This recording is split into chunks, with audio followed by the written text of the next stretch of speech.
Factory layout మన Mukunda jewellers వారి నూతన బ్రాంచెస్ ప్రారంభం అతి త్వరలో జూబ్లీ హిల్స్ లో ఫిబ్రవరి 20న, మన వైజాగ్ లో ఫిబ్రవరి 28న విచ్చేయండి.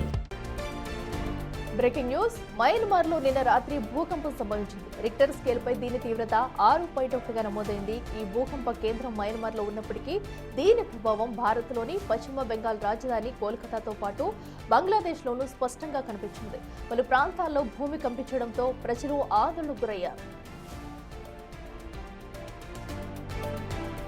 మయన్మార్లోని మాంగ్వే రీజియన్లో యునంగ్యాంగ్ పట్టణానికి 95 కిలోమీటర్ల దూరంలో భూకంప కేంద్రం ఉన్నట్లు గుర్తించారు. భూమికి 63 కిలోమీటర్ల లోతున స్థానిక కాలమానం ప్రకారం రాత్రి 10:04 ఈ భూకంపం సంభవించింది. కోల్కతాతో పాటు బంగ్లాదేశ్ రాజధాని ఢాకాలోనూ ప్రజలు భూ ప్రకంపనలను స్పష్టంగా గుర్తించారు. ఈ భూకంపం వల్ల ఇప్పటి వరకు ఎలాంటి ప్రాణ ఆస్తి నష్టం జరగనట్లు సమాచారం అందలేదు. అధికారులు పరిస్థితిని సమీక్షిస్తున్నారు.